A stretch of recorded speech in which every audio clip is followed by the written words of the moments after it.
Hey, just a little heads up. In this episode, I read absolutely unhinged poetry from my teenage years, my angstiest years, and there is mention of both suicidal ideation, domestic violence, and blood. Take good care while listening.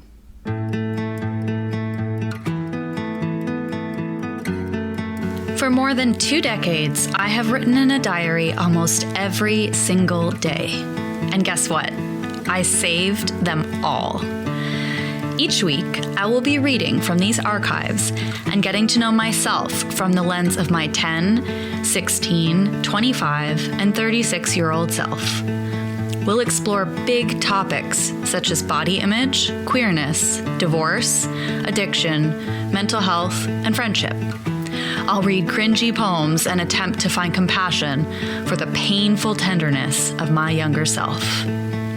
Join the drama of me and my guests as we explore our boy-crazy, closeted, angsty selves, one stupid page at a time. Input file to the audio track. Oh, hello there, beautiful human. I'm excited to do a different kind of episode today. I'm going to give you a little backstage pass to the making of not only the Angsty pod, but also the Doula of Words. I put out a little poll on my Instagram account, which is probably maybe not the best way I could have done this, but I asked folks for questions that they wanted me to answer on the podcast. So I have a little list of questions. I think the format for today is going to be that I'm going to answer a frequently asked question, and then I'm going to read a completely unhinged poem from my past, and that's how we're going to celebrate the Angsty Pod's 2nd birthday.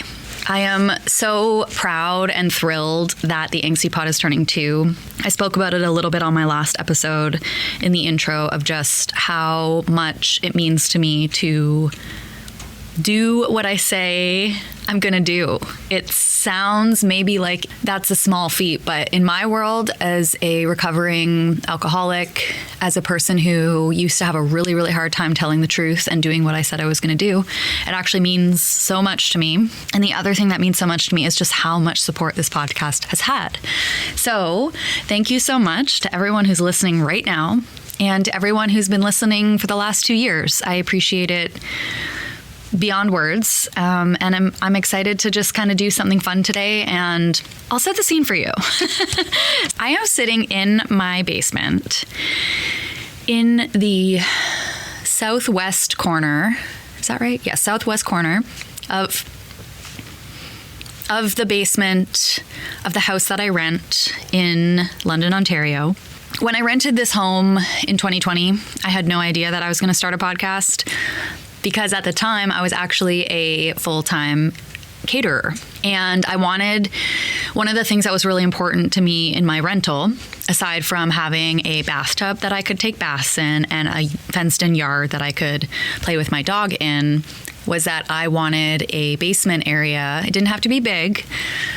Actually, it didn't have to be a basement. I wanted somewhere for storage, because even in 2020, when which was 3 years before I transitioned from chef to writer, I had a sort of sneaking suspicion that once my lease was up in my commercial kitchen in 2022, that I was going to slowly transition out of catering full-time and into something else. This was just a seed, though. It definitely wasn't a certainty.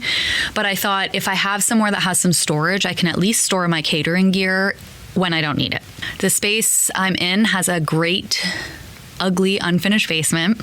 And once every week or two, I sit in the southwest corner in a, I'm leaning back, in a chair, that an ugly chair that I bought at Habitat for Humanity for, I think, $15. And across from me are 2 small tables. Actually, one's a bench, one's a table. And on the surface that's in front of me is literally just my mic stand, my mic, and my laptop. That's all that's in front of me. To the side, there's a lamp. There's the current journal that I'm reading. There's the next journal that I'm reading. There's my phone. There's a glass of electrolyte water. There's a hot cup of chai that I just made. There's a little cardboard sign that says, "Don't forget to breathe." And then there's a little cup that has like lip chap, pens, a bunch of just like random stuff. That little stand also has a photo of myself at age 15, which was, if you've been listening, a particularly rough year. And I keep that photo around to just remind me who I'm doing this podcast for. And if I look up, I'm surrounded by mismatched blankets that are a combination of stapled and nailed to the walls and ceiling. Sorry to my landlord. And the ceiling is covered in a sheet. The floor is covered in a sheet. And this is my version of a soundproofed podcast studio. In total, I'm going to say this place that I'm sitting is maybe like 6 by 6 feet. Maybe small, maybe slightly smaller. So if you can imagine me sitting in this super antique, super ugly, old lady, but comfortable chair, sitting in a tiny, dark room that has walls made out of blankets with just my laptop, my mic, and my multiple beverages. That is how I bring you the Angsty Pod. Are there fancier setups that I could invest in? Sure, absolutely. But does this work? Yeah, it does. And also, I like that it's mine. Something I haven't really shared yet is I've also recently recorded the audiobook for Salt and Sour, and I did that in my home studio, and the publishing company was like, we really don't take on books that are recorded in home studios because like the quality's just not there. And I said, can I send you like 3 or 4 sample chapters and you can tell me if the quality's not there? Because I think it is. And sure enough, they were like, this is great. Continue. So this studio is actually, I mean, it was an investment for sure. The investment was obviously the $15 chair, but also the laptop and the mic stand and the software to record and edit and all that stuff. It has been an investment in money. It's also an investment in time. I spend about 6 hours a week on my podcast. That includes the recording, which usually takes 2 to 3 hours. And then there's also prep time, which is another probably 2 hours total, which is like reading the journal, marking off what I want to share. There's editing, which is another 2 to 3 hours. And then there's also like the side tasks of booking guests, which I mean, doesn't take too much time or effort, but it's more just like brain power, I suppose. So there's booking guests and just like making sure the guests have everything that they need. So yeah, on average, each week I'm spending about 6 to 8 hours on this podcast. And like I said, the money investment is certainly there as well. And I honestly, like, it pays back in the love that I get from you all of like, hey, something you said on your podcast today, like, unlodged something in me that I haven't been able to look at before, or like, hey, you read this thing from your diary, and although I haven't like experienced the same thing, like it made me think of this, or I just get feedback like that a lot. And then of course, just knowing that people like care about what you're doing, people are listening, people are interested, people are enjoying, and I just find that to be really, really rewarding. So again, thank you all so much. So I'm going to transition us into our first question that I got. Again, this was a question that came on Instagram, and somebody asked, why Doula of Words? As in, why did I name my company the Doula of Words? So this is actually a really, I think, kind of cool story. So the word doula obviously has different, it means one thing, but it has different like connotations to people. I think most people, when they hear the word doula, they certainly think of a birth doula. They probably think of a woman, because most doulas are women.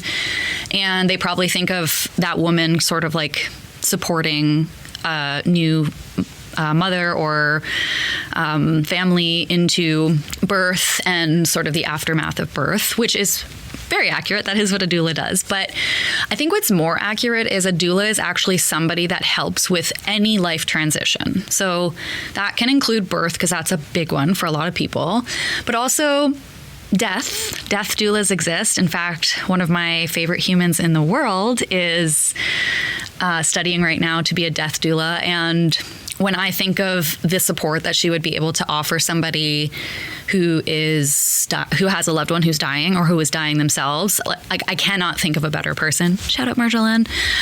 And so there's other kinds of doulas too. There's divorce doulas. There's like, think of any transition you can go through in your life. For me, one of the biggest transitions that I went through in my life was the act of becoming a published author. Was when I decided that, hey, I have a story and I'm going to put it down on paper and then I'm going to share it with the world. That was a massive transition that changed my life forever. And when I went through the process myself with my book, Salt and Sour, I didn't have a lot of support. Like, I had my friends, for sure. I had my family. But in terms of like concentrated support from a trained professional who had done it before, I didn't really have that. At the time, I was like pretty new to writing professionally, and I didn't have that many friends who were authors or anything like that. When I started my company and decided like I wanted it to be editing, but also coaching and coaching people to kind of do a version of what I did with my book, I realized very quickly that the doula aspect would be helping people along the way. I think on my website it's worded as like from the first idea to the last word, which means like from the moment you have your idea for a book, you can hire someone like me, a book doula, a word doula, to help you from that idea to getting it down on paper, especially if it's something like a memoir or a poetry collection that feels very vulnerable and personal.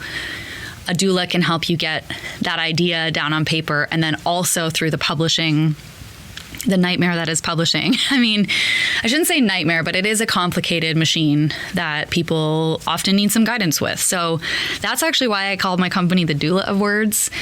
And it was sort of a beautiful, divine coincidence, of course, that you know, a year or two after I started Doula of Words, I actually became an abortion doula, which is another very big transition that some people go through. So yeah, that's all the stars aligned for me to call myself the Doula of Words, and that's why I've kept the name. A little sidebar of why I like my name, the Doula of Words, is because I feel like it's a good way to sort of filter out clients that maybe wouldn't be a good fit for me, because it's unlikely that I'm going to encounter or get like a email request from somebody who there's people out there who I know see the word doula, see my website, see my branding, and are just like, ugh. And you know what? That's great, because I don't want to work with those people. So it actually has a secondary purpose. Thank you so much to the person who asked that question. And now I'm going to be reading you a poem. So this poem I definitely wrote when I was about 15. Underneath it says, "This is a story of me and Jay," which you might remember from earlier episodes with somebody, like it was sort of an unrequited love situation. And I've written a lot of sad poems for him, but I wanted to remember him the right way as a friend. So this poem, in typical 15-year-old Yoda drama, is called Scarred Heart.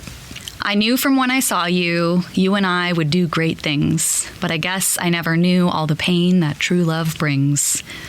And ever since that day, I knew this feeling would never be gone, 'cause you are the prettiest boy that I have ever laid my eyes on. Maybe I didn't love you, but there was just something about you I really admired. And once we became friends, it turned from flirty friendship to painful desire. All I wanted was a chance to show you how good we could be, but it was always some other girl. You never even noticed me." Ooh, cutting. "Then one day you noticed, and just when I thought my waiting would end, you sat me down and said, 'I think we should just be friends.' Even though that hurt, we continued doing all the things friends do, but as we laughed and played, my other feelings only grew." Is it just me, or is this like super painful unrequited love poem written by a 15-year-old giving like Dr. Seuss? "And then one day she came, and I had to watch you be with her every damn day. I guess after months of waiting, God answered my prayers because she went away. But the shock of seeing you happy with someone else left my heart in need of some glue. The pain that it added must have shattered my ribs too. And somehow I forgave you, even though it took you so long to see what you and her were doing to me. But you said your apologies, and I'm tired of us being apart. Even though you hurt me, I still find a way to love you from my very scarred heart. Woohoo! Snaps for a 15-year-old Yoda. Holy shit, is it just me or is that a banger? It's just me. Okay, so the next question that I got from Instagram was, do you write more or less since getting sober? And I actually thought this was a really interesting one. So I've been sober for 3.5-ish years. And before I was able to maintain this level of sobriety, I tried to get sober for probably another 3 years. Basically, I started my sobriety journey in 2020. And I used to be the kind of writer that would start writing in the evening. I'd usually set up my laptop at like my couch or my dining room table, and I would write, and I would crush like 3-4 bottles of wine, smoke cigarettes inside, take breaks like really only to pee. And I would write until I couldn't stay up anymore and until the writing got completely incoherent. And then the next day I would have to like piece together whatever I was working on. I'm not gonna lie though, it was productive. Like, this is how I wrote my book, Salt and Sour. I was not sober when I wrote that book or when it came out. And I just found wine or whatever I was drinking at the time to be like a very good kindling for the creative practice. I mean, I think that's maybe a bit of a fallacy, but that was my experience. When I got sober, actually, I wouldn't say I write more or less or now that I'm sober, but I think just the habit of writing has changed. So now I primarily do most of my writing in the morning. I'm a lot more productive in the morning. In fact, these days I can't even really stay up late if I want to. But yeah, I think so. Another question that came in, I didn't write this one down, but it like the premise of the question was like, when do you set aside time to journal? Because obviously I've kept journals like really consistently since I was a child. And if I'm answering that question, like, I think in an ideal world, I'm somebody who like writes morning pages and like does it by candlelight for like an hour every morning. But what's more true is I actually try to fit a lot of other stuff into my mornings because I'm basically really, really, really productive and alert between the hours of like when I wake up around 6 a.m. until about like 10 or 11. So those are the hours in which I move my body, I do meditation, I do recovery work. That's kind of, I pack a lot in. So sitting down and doing morning pages, like I almost like can't fit it in the morning. And I actually find myself picking up my journal to get some like quality writing done in like the mid-afternoon. Like usually when I take a break from work, I'll have lunch and then I will go for a walk, and then sometimes I'll come back and do some journaling then. I really like the practice of going for a walk without my phone and then coming back to write immediately after. But I'm not really putting it on my to-do list. Journaling has actually never been something that I've actively put on my to-do list. But instead, journaling has always been something that feels like I can feel the moment where I haven't journaled in a while and it feels bad. Like it feels bad in my body. So I know when that moment is approaching. And as soon as I feel that moment, I sit down to journal. The feeling that triggers that is like my mind starts working really, really fast and I can't grasp onto a thought. That's when I know I have to sit down and like write it out. And lately, actually, my journaling has been kind of in point form more than anything, where I will just write like the number 1 and then I'll write like something that's on my mind. So it'll be like 1, I've been having a hard time sleeping lately. 2, somebody said something to me yesterday that makes me think I should call my mom more. 3, I'm feeling really stressed about blank. 4, and I just kind of like download all the thoughts that are in my mind. And then I might expand on some of them in like longer form. So that's kind of how my journaling practice is now. But my journaling practice has changed a lot over the years. And as you know, if you're a longtime listener, my journaling practice increases exponentially when I travel, and I can fill like whole journals when I'm on a trip. And sometimes when I'm going through big life stress, I find myself journaling less, sometimes more. Sometimes my journal entries are just like a gratitude practice. It's just like, today was so hard, but I'm grateful for a blank. Sometimes I write morning prayer in my journal if I've noticed I'm really bogged down with anxiety or just overthinking something, sometimes I'll turn it into a prayer and I'll kind of like almost write a letter to someone. That I do that all the time. So yeah, I hope that answers the question. The original question is, do I write more or less since getting sober? And the answer is no, I don't write more or less. I write about the same amount. Now, not to stray from like a very lighthearted question and answer, but I'm about to read you one of the most dramatic poems that like, I don't know what episode I would ever read this on. So I'm like, let's read it on the anniversary episode. This is a poem, again, I definitely wrote this at some point in my 15th year. To say I was emo is an understatement. This is like, it's so dramatic. I actually am like struggling with how dark this poem is. This one, it just says, dedicated to the worst best friend I have ever had. I don't know who this poem is for, but it's called Broken. And buckle up. You used to make me happy. Now you make me cry. I wanted things to get better, but now I don't even try. All the tears run dry. There's nothing left to say. You say life sucks, but guess what? You made it that way. I crank up the music so no one can hear me cry. I lock the door and let no one inside.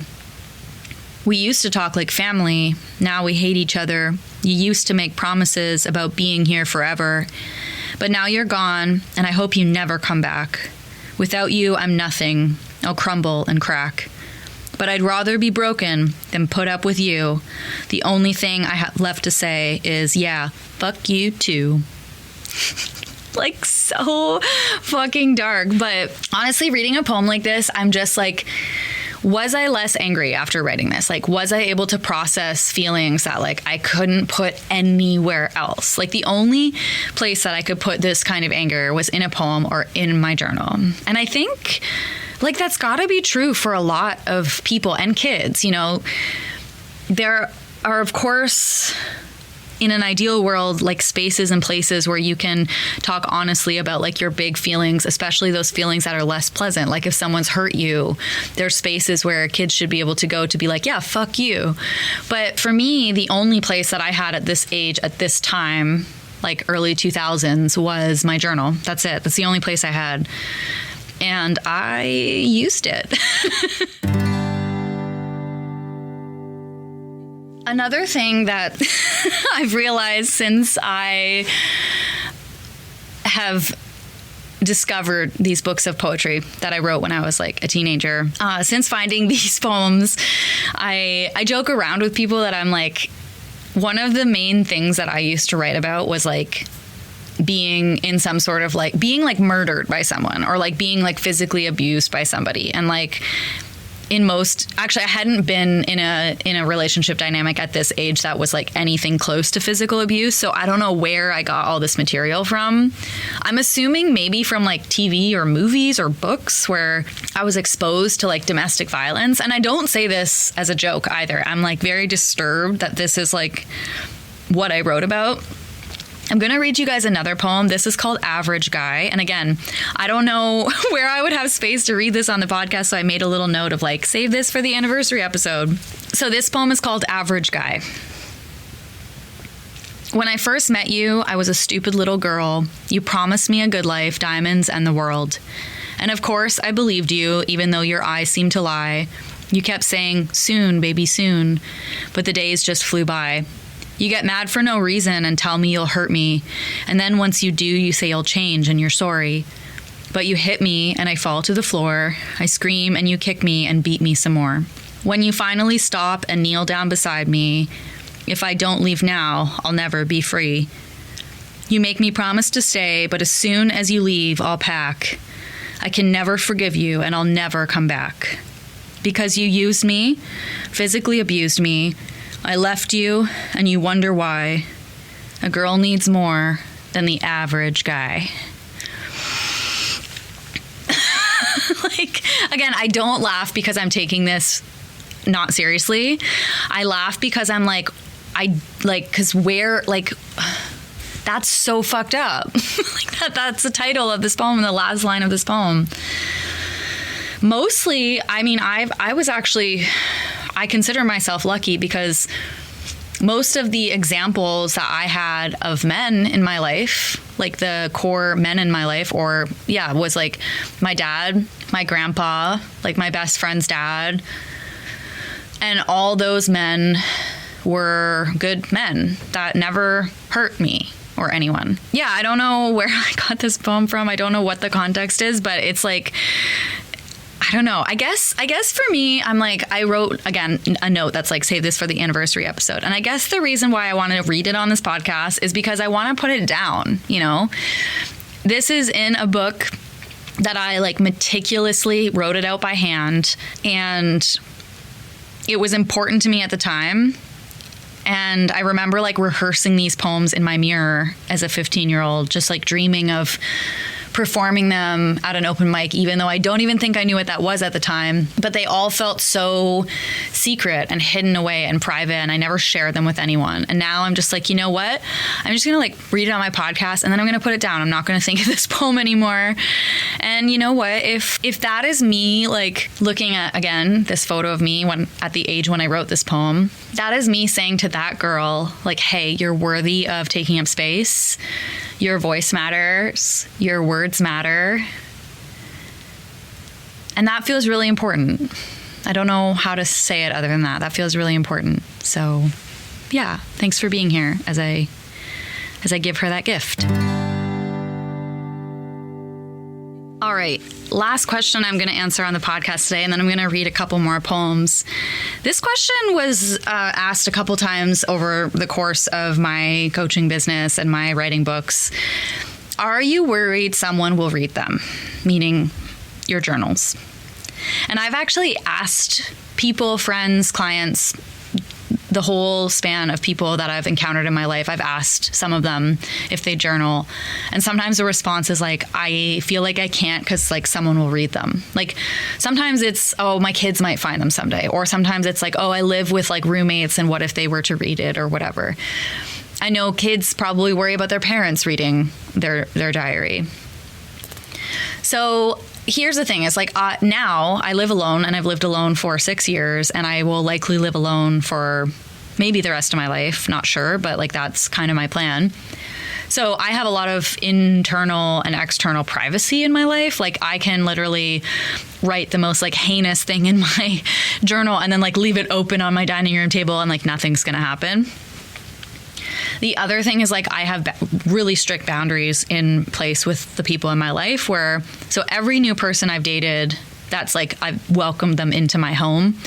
I have said outright to them, listen, I understand how it can happen that someone would read someone else's like private diary. And I'm just telling you, if that ever happens, if I even suspect that has ever happened, like this is over. You will have no chance for explanation or apology. I will like end it and never speak to you again. And that feels like, obviously that feels like really harsh and intense, but like I kind of mean it. I don't think, like I would never be able to trust somebody again who read my diary. There's no way that I would be able to like either be friends with them or be in a relationship with them. And like so far the trust has never really been broken. As far as I know, no one in my life has ever read one of my diaries. It's entirely possible that when I was young, like my parents read it or like my sister or a friend. But actually there's 2 times that like it kind of happened. One was like I was on a trip with a friend and we had a conflict. And I didn't write in my diary, but I wrote her a letter. And the top of the letter said, like, I'm writing this letter, but I'm never going to send it. I just need to, like, get out my feelings. And then, like, I stuffed it in the side of my bag and I went out for the day. And when I came back, she actually said, hey, I know that wasn't intended for me, but I did read the letter that you wrote me. It actually helped us get through the conflict because she actually finally knew like the honest to God reason why I was so upset. And like we were able to move through it. But yeah, that felt like a big privacy violation for sure. The other time was when I was sort of involved with this guy that was much younger than me. And this was in early 2020. And I went to visit him He was traveling and I flew out to visit him. It was like definitely a trip that was like, this is like the deciding factor. Like if things feel good at the end of this week, maybe we can like pursue our relationship. But if they don't, then this needs to be like done. And on that trip, he actually accused me of reading his diary, which I swear to you, dear listeners, that I did not. And like, honestly, I would just tell you if I did. Like right now, I would just be like, yeah, and I did. But I didn't. And I figured out after that, like the reason that he accused me of that was because I think he actually read mine. And he was trying to like offload his guilt because he kept saying little things that I was like, that's like the same way I phrased that in my diary the other day. And it really freaked me out. And I didn't want to turn the tables and be like, no, I think you read my diary. But either way, after that, I did not trust him and we ended things. We actually ended things for different reasons, but like that was probably a contributing factor because he in his heart thought I read his diary. And I guess now in my heart, I think he read mine. Very uncomfortable. Did not like that. But to answer the question of like, are you worried that someone will read them? No, I'm personally not, but I understand why people are. I'm also like a pretty open book. Like obviously, like if I look at my life, I'm like, okay, I wrote a memoir revealing like drug use, bisexuality, and also the worst thing that's ever happened to me. Lots and lots and lots of people have read that book. Like I can meet a stranger on the street that knows more about me than like my mom does, you know? It's pretty weird. Also, I write super revealing, honest, detail-rich poetry that's published widely.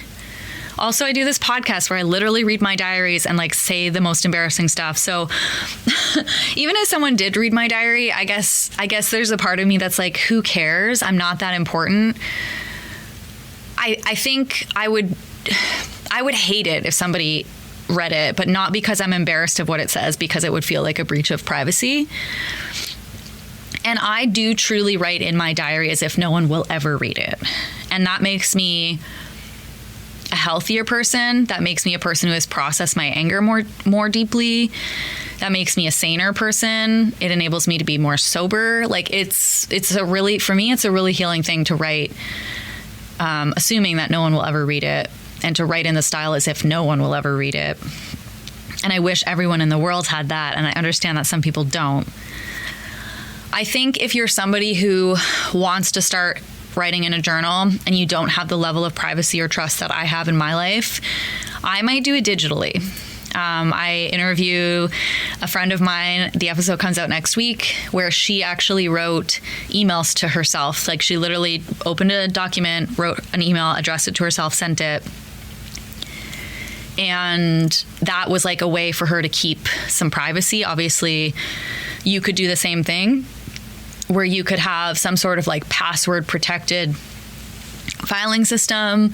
You could maybe send yourself voice notes and put those in some sort of secure folder. Obviously, this isn't like 1,000% secure, but it might be more secure for you than just like writing in a diary and like leaving it in a drawer. So I think that there's ways to do it. I think if you're really, really afraid that someone might read what you wrote someday, again, I understand that. I understand that like sharing our innermost thoughts and details have different levels of fear for different people. But I do think it's something that the more you practice it, the easier it gets. I've seen so many people that I admire go to something like an open mic and just be like so scared, or submitting their poetry for it to be like accepted or rejected, and they're so full of fear and anxiety about it. And I mean, rejection is real. It fucking sucks. It creates real pain in the body when you do share something or something is revealed about you and it's not fully accepted or loved by the people who are observing it. So yeah, I definitely understand the fears. With that being said, I'm going to read some more unhinged poems, and I hope you have enjoyed this episode. Like I said, this episode has been wildly different than anything I've recorded before. But I'm so excited for this episode. Here's a few more poems. This one is The line under the title says, because sometimes you get lucky. I don't even know what that means. This poem is called I Love You Not. When you rip up our pictures and say the things that you say, even when you say you hate me, I'll love you either way. When you throw away my gifts and everything else that we knew, when you choose your friends over me, I will still love you. When I wait for I love you and you say anything but, you yell and you curse me, I'll love you no matter what. Then the undescribable happens. I'm bruised until I'm blue. I realize more than ever now that I do not love you. I think what I have to assume is that like these poems that I've written about, like I said in my last reading, about like especially about domestic violence, are fiction. Like these are fiction. This is me using the darkest part of my imagination to like write a poem. I don't know why that's the part of my imagination that I wrote about a lot, though. That's what's weirding me out, is like I don't I wasn't experiencing the world that way, so I don't know why it was something I focused so much on. Actually, the next one I'm going to read you that is, I take it back from the one I said earlier. This one is the most unhinged. And on the back of this page, it says, because I'm a fan of love stories with tragic endings. So what that actually tells me is like, again, validating that these are fiction. This is me using the dark part of my imagination, but it's like so visceral. This one's called I'll Be With You Soon. And then I'm going to transition us into a bit of a happier poem, and then we'll wrap up the episode. This is I'll Be With You Soon, again, written sometime in my 15th year. I see you on a stretcher. You've just been shot in the head. They say you are sleeping and not really dead. A coma, they call it, dead but awake. Then you go into shock. How much more will you take? 13 hours later, you wake with a start. Doctors tell your mother and I that it might be your heart. He's in shock, they say. Don't you think I am too? You're leaving without me, without a single I love you. The last spoken words were, why are you crying? As I scream to God, why is he dying?